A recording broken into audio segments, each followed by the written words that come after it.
مجھے آپ لوگوں سے کوئی غرض نہیں ہے، مجھے آپ لوگوں سے کوئی مطلب نہیں، آپ یہاں آتے ہیں مجھے فائدہ کوئی نہیں، آپ نہیں آئے مجھے نقصان کوئی نہیں، مجھے آپ سے ایک غرض ہے، اللہ کا واسطہ ہے نمازی ہو جو۔ 14 سالوں میں 14 سال ہو گیا مجھے یہاں بیٹھے ہوئے، 14 سالوں میں آج تک میں نے کسی کا نام پوچھا ہو،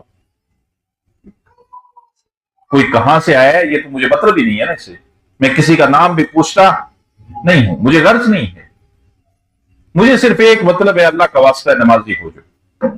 میں صرف ایک سوال کرتا ہوں، نماز پڑھتے ہیں کہ نہیں؟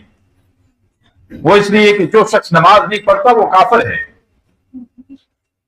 قرآن نے اسے کافر ڈکلیئر کیا ہے، اسے مشرک ڈکلیئر کیا ہے۔ جو نماز نہیں پڑھتا وہ حکومت پاکستان کے آئی ڈی کارڈ میں تو مسلمان ہو سکتا ہے، اللہ کے ہاں وہ مسلمان نہیں ہے، اللہ کے ہاں وہ کافر ہے۔ قرآن واضح کہتا ہے نماز قائم کرو اور مشرکوں میں سے نہ ہو۔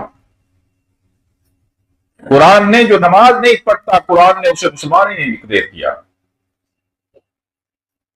میرے آقا نے فرمایا جب مجھے معراج ہوئی میں نے دیکھا کچھ لوگوں کے منہ سے سانپ داخل ہوتا ہے، کاٹتا ہوا ناف سے باہر نکلتا ہے، پھر ناف سے داخل ہوتا ہے، کاٹتا ہوا شرمگاہ سے باہر نکلتا ہے۔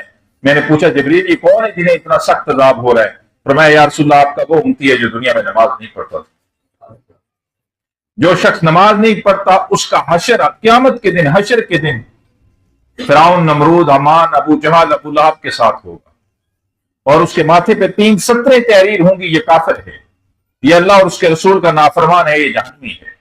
اور رب فرمائے گا اس شخص نے حساب کتاب نہیں دینے والا، حساب و کتاب کے اٹھا کے جہنم میں پھینک دیا۔